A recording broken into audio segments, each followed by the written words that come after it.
I came into the industry in 99 when technology bubble is raging and like everybody and their dog thinks they can become a millionaire by trading all the hot .coms. And the internet has just gone live, right? And Charles Schwab has given everybody access to the markets and Fidelity is close behind. And in 1999, because everybody wanted to trade, well, we didn't have the internet structure at that time to support that kind of traffic. So the internet, the web trading websites would go down every day, all day. And people would be so aggravated because they wouldn't be able to trade online. And the only way they could trade was to call into a broker. Well, because of that, Charles Schwab, and I'm sure Fidelity was doing the same thing, but Charles Schwab was hiring 100 people a month into what they called their Build a Broker program. And I'll tell you what, if you could fog a mirror and make a complete sentence, they would hire you to train you to answer those phones. Right. And so I did not go to school to be a financial advisor, never had intentions to be a financial advisor. I went to school to be a teacher. Gotcha. And it's interesting how much overlap there is with financial planning, right? All we are doing is adult education. I mean, it's pretty much the same gig. So I joined Schwab in 99. And honestly, Stan, I'm not sure if I could have articulately told you the difference between a stock and a bond when I was hired. And 18 months later, I was licensed. I was a supervisor of a team of 18, had doubled my salary. And in the first 18 months at Charles Schwab, I placed 5,000 trades with no errors. Goodness. It was a crazy time, absolutely crazy. So what was the motivation? Was it, I just need a job that's paying well and I'll just try this thing out, and then you kind of fell in love with it? Or at what point did you like, this is going to be my career? Yeah, you know what? That was, you nailed it on the head. That the reality was at the time, my husband had gone to Schwab first. We had just relocated from Oregon to Arizona. Yeah, you good. And it was like, hey, this is a great opportunity to learn something new and exciting. Yep. And I'm just somebody who kind of will float to the top no matter what I'm doing. And so I was like, all right, yeah, let's do this. But I didn't really fall in love with it until the bubble burst, until after 2000, when all of a sudden now the stock market is a disaster area. And everyone out there is like, maybe this isn't quite as easy as we thought. And for the first time in the company's history, they start providing portfolio level advice to clients and having relationship-based practices. And I was like, sign me up. I like the relationships with the people. I was all about the people. So in 2003, I was one of only 3 women portfolio managers in the country in our private client division.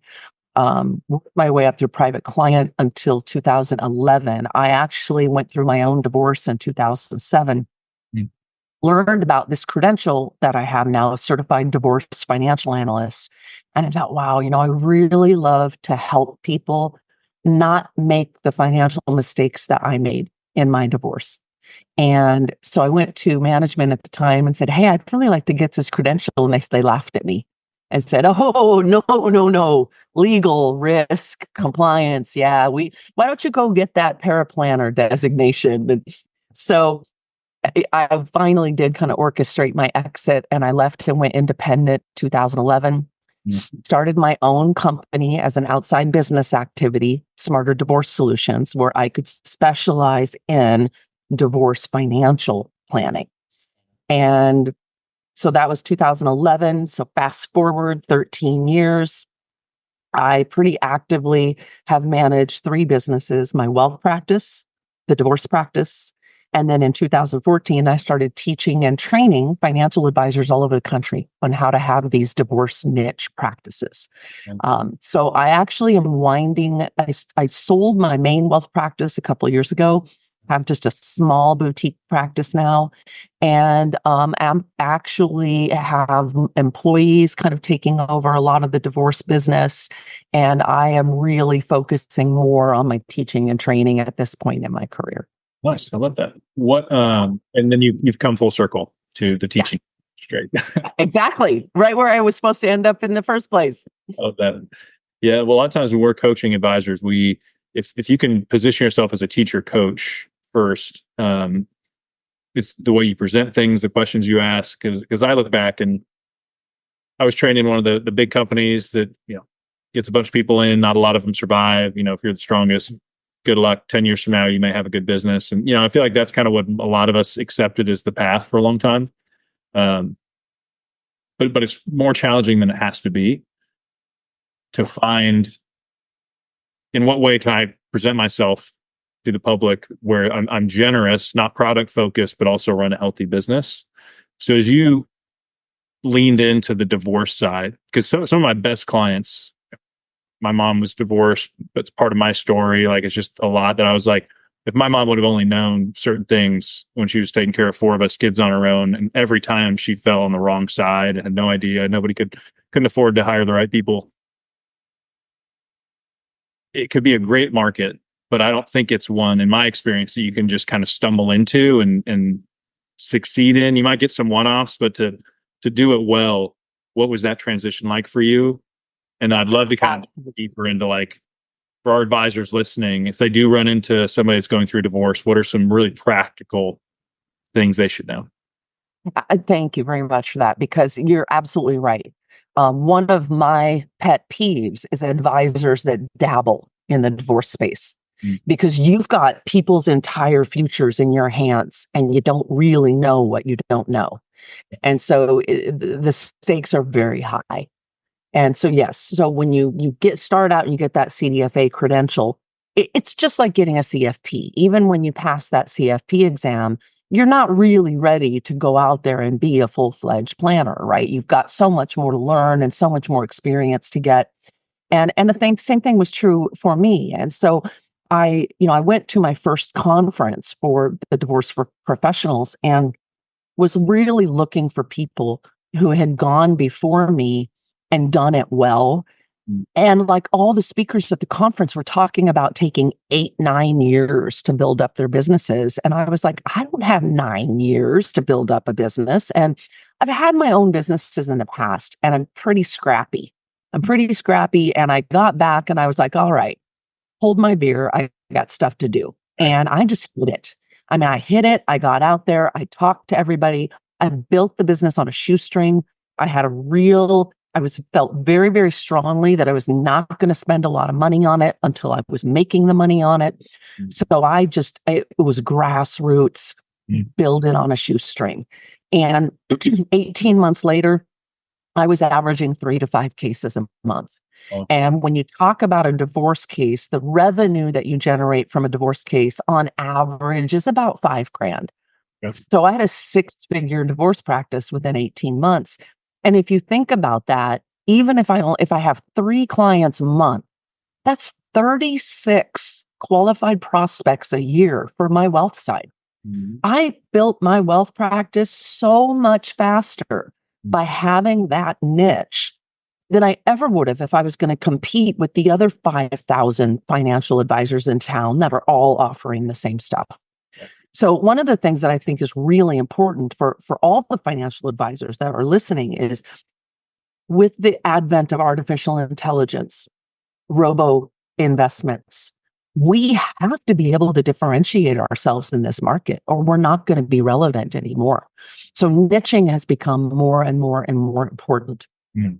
So for the average financial planner, CFP advisor, when you have clients getting a divorce, if they're your own clients, tread carefully.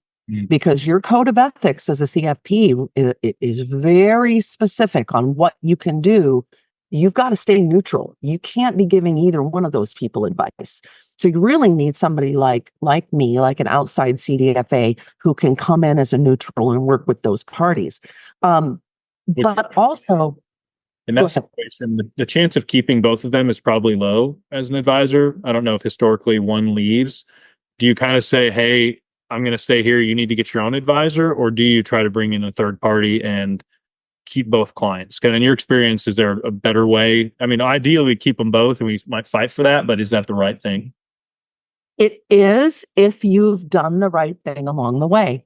Yeah. And unfortunately, there are still a humongous number of advisors that only have a relationship with one of the spouses. Mhm. And I guarantee you, if that's the case, the other spouse is leaving.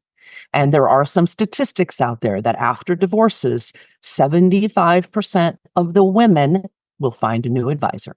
Yeah. So if you're not engaging those wives in your conversations, in your meetings, it's a huge mistake.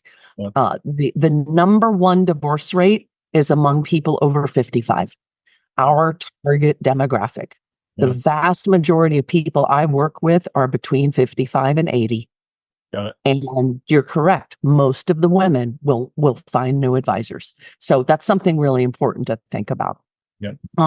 What I encourage advisors to do that are not trained is don't get involved in how they should structure their settlements. Only do financial planning, what if scenarios of, okay, if they're going to plan their property division this way, here's what this one person's financial plan would look like going forward. Yes, you're going to be okay. No, you're not going to be okay. Maybe you should think about more retirement. That's fine. I've had situations though where I'm working with a couple in like a collaborative divorce situation, and I've had financial advisors blow up my entire settlement because perfect example, this couple had a brokerage account that was a total of about 5 million. So they had one core account, 3 managed accounts, and then I think a fixed income account. Now, obviously, I understand as a married couple, this was all structured as a portfolio. Yeah. The advisor is giving wife the advice that all of these accounts should be split, each one 50-50, keep everything intact, keep the portfolio intact. Well, I understand as an advisor, that makes sense for you to keep both clients and keep the business. Yeah. But I'm looking at so much more. I'm looking at tax optimization. I'm looking at who's keeping the house, who needs to buy a house in the future. And the reality is, I could have saved that couple $150,000 in taxes if the wife would have taken my recommendations to not divide all those accounts and take retirement assets instead. But because the advisor had told her this was how it should be done, she was anchored on that, and they had a strong relationship. Yeah. And even though I could sit there and say, it's going to cost you another 150 grand in taxes, no, it's okay. That's what he said I should do. Yeah. So just, know where your expertise ends and where someone else's begins. Yeah. I would say the most important advice is if your clients are getting a divorce, anyone getting a divorce, make sure they bring in a financial expert. I can't tell you how many people are getting divorces with attorneys that have never been trained in finance. That's not what they do. Yeah, I've talked to a lot of attorneys and they're like, no, we stay away from that. We can't give advice on that. Do people not bring another expert in mainly because of the expense of it? Is it they just don't know that kind of person exists? The attorneys just don't want another cook in the kitchen? Like what's the landscape out there if an advisor is trying to get into this space? Like what are they going to run into? Yeah, all of the above. There are attorneys that are very, very collaborative and will recommend to their clients that they bring in a specialist. There seems to be universally this fear that, look, in every divorce, you're giving away half your stuff. So there's this universal fear that I'm going to be in poverty and I'm losing everything I've worked for. How am I possibly going to survive? I can't possibly pay another professional. I've paid my attorney $30,000 and now they want me to pay someone else. It's a time of dramatic overwhelm and uncertainty. And unfortunately, most of the attorneys, because they're not versed in finance, they don't know how to articulate the benefit. Yeah. They don't know how to tell their clients why it's so important that they bring us in. Yeah. So that's something I'm real passionate about, is educating the public how important this is. And we're not talking about savings of, $1,000 here and there, tens of hundreds of thousands of dollars difference in their outcomes. Yeah, So it can be really powerful. Calculated, I'm sure. Like any level of compounding the benefits from that, that number just gets bigger. That's great. So when it comes to your practice, when it was kind of at its peak, I read some things. Did you get to where you made kind of $1 million in fees in a year? I did. I hit $1 million revenue practice at combined businesses. And this is a really interesting thing, right? Because when I first started, I was really, really clear on what I wanted to create. I wanted to build businesses that were going to run without me, so that I could be the CEO. I could have junior advisors. I could have, more staff on the divorce side. And at the peak, I had 11 full-time employees. Wow. And I was making less money than I'd made before. Yeah. And I was miserable. And it was just constant chaos and stress.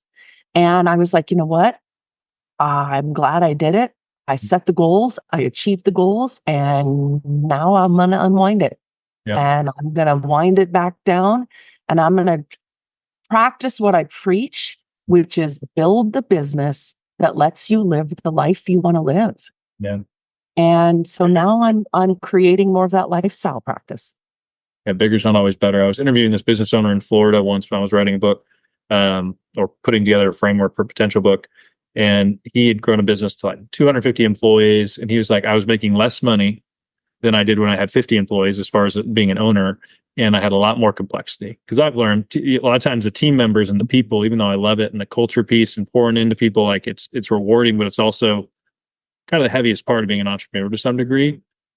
What for you, was it just the management of people, motivating them, keeping them kind of focused on the end goal? Was that the piece that became the most overwhelming, or was it just too much going on across the board? What I was forced to realize is really super successful humans have some qualities that are incredibly unique. And we tend to expect that everyone operates in the same way that we do. And so there's this idea that everyone is self-motivated, everyone is self-driven, everyone wants to grow and be the best. And you know what? They just don't. And that's okay. But when you're a small business, you need A players in every single seat.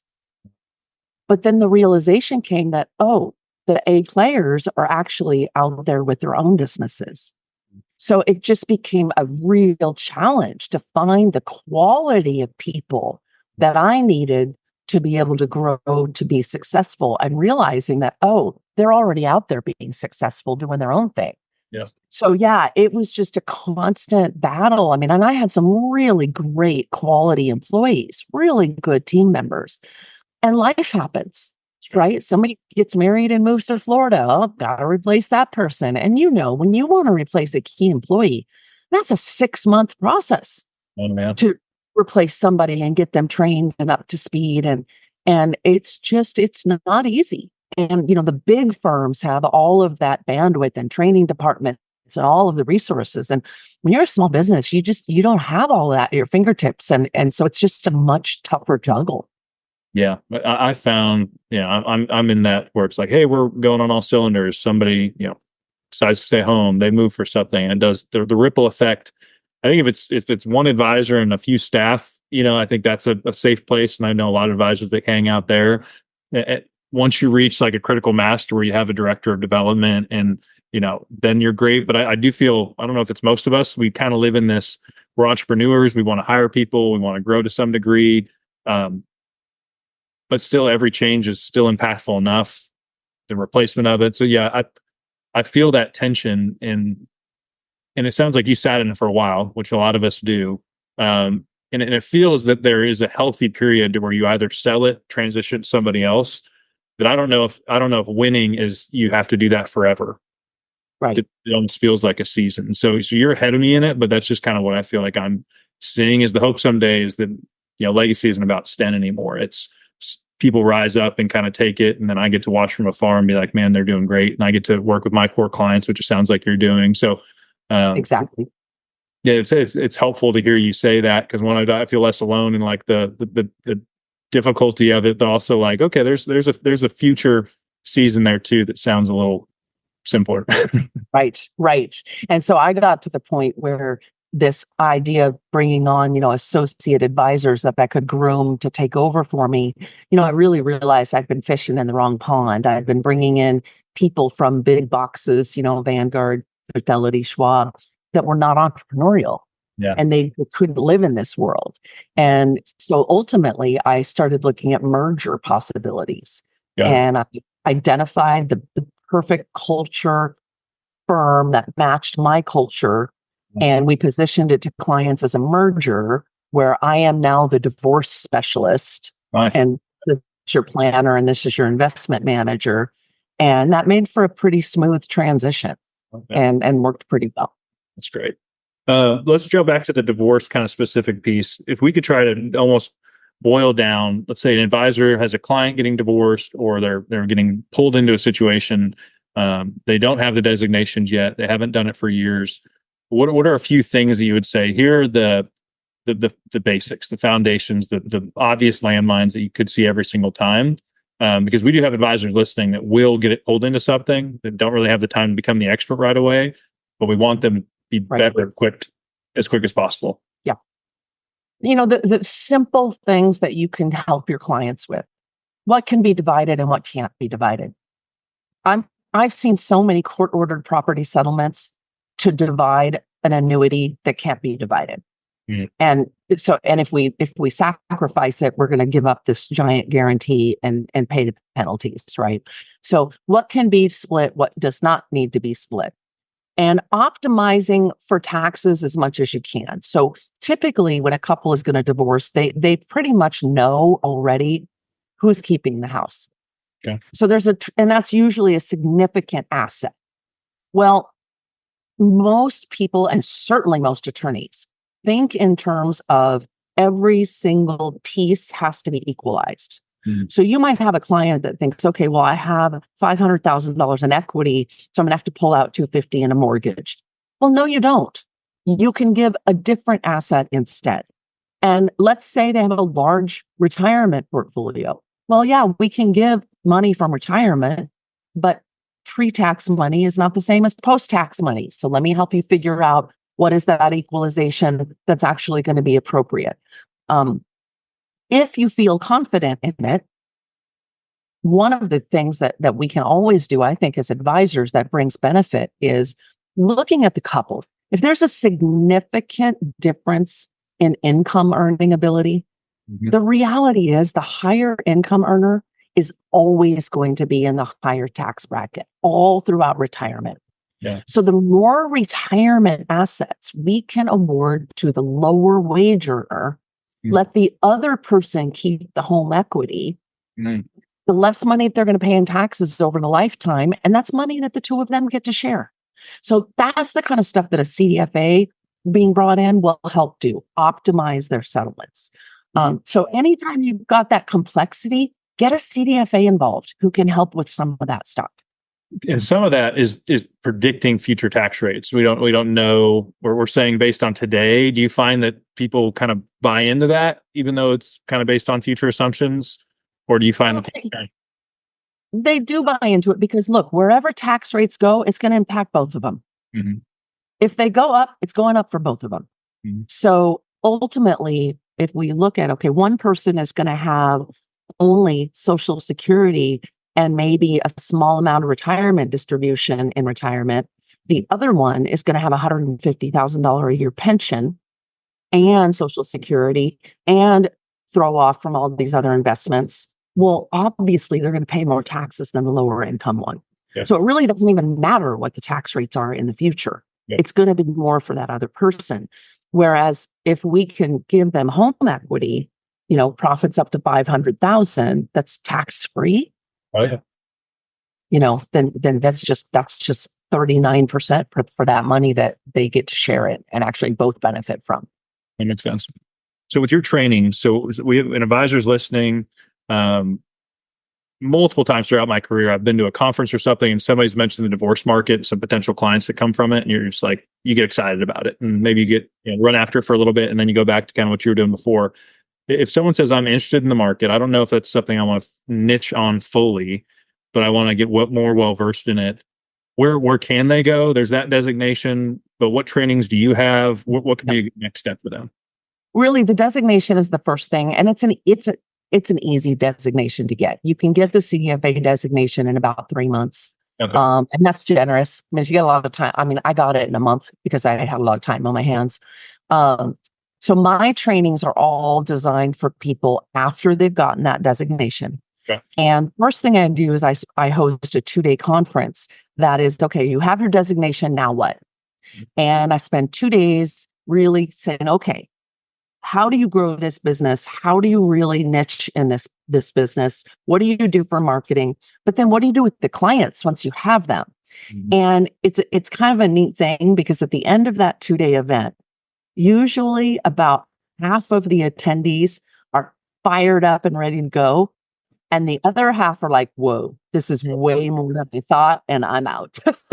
And that's good too, right? No, figure that out before you get involved in it. Yep. I love that. Where would people go to learn about the designation? I guess maybe, I don't know if both of them live on your website, and then the conference, where could we kind of direct them?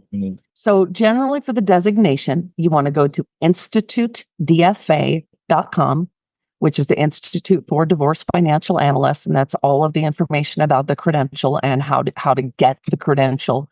And then my training programs are all on divorcefinancialtraining.com. And it has all of the different training opportunities that I have available. That's great.